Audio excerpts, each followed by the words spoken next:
welcome you back to our Stitch in Time series. Today we're going to take our first reading from the book of Psalms 37, verse 23 and 24.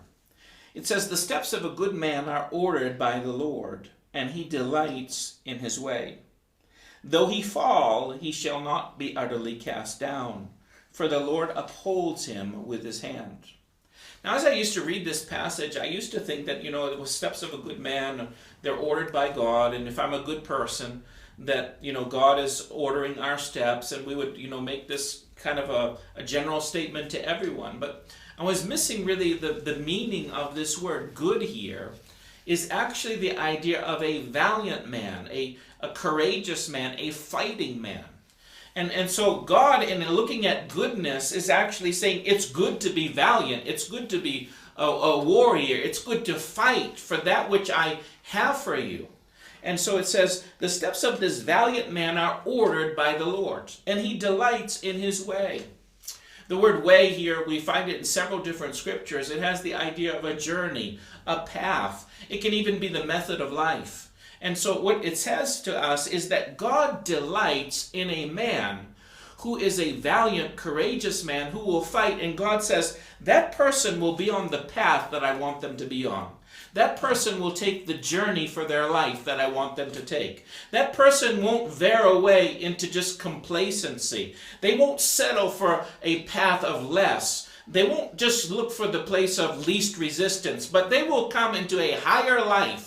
A life on the realm of God where God says, this is the life that I want you to have. This is the way that you should walk. This is what I want you to possess. And a valiant man, God delights in him. He says, I'm pleased with you because you're fighting for that which I have given you to have.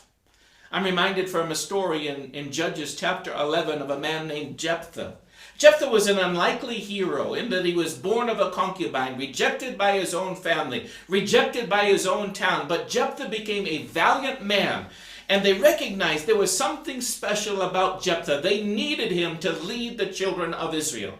And Jephthah led them out from a time of captivity into a time of plenty, because Jephthah said, we will possess that which God has taken possession for us. In other words, he said, we'll not settle for having less than what God desires us to have.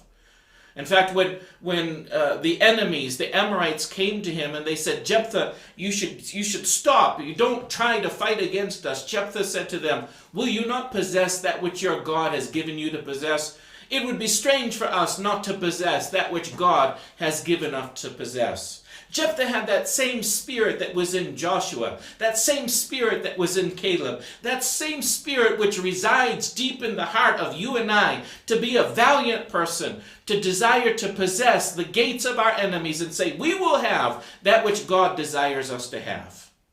I want to encourage you that if you have strayed from the path of God for your life, if you have become complacent or apathetic in your Christian life, that there is a realm for you to walk on. There's a journey for you to take, and God will delight in you as you valiantly step upon that path of life. Narrow is the way that leads to life. There are obstacles on that way, but it is a path of life. Take that path. Don't settle for another path.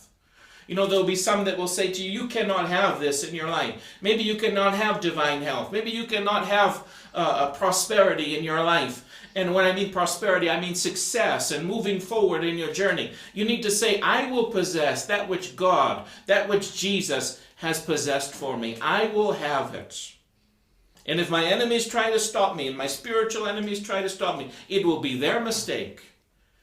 Because the Bible says, even though this person in Psalm 37, even though they fall, they will not be utterly cast down, for the Lord will uphold you. You may make some mistakes along the way. You may say, I tried that and I stumbled a bit. Don't give up. Get up. Let God lift you up again. He wants to say to you, now go after it again. Go after it again. Go and possess that which I want you to have. Don't settle for a normal life. You're a kingdom person. God has a kingdom for you to walk in. And may God richly bless you. I pray that we would rise up to be these kinds of people that God can delight in our way. May God richly bless you. We look forward to being together with you next time in A Stitch in Time.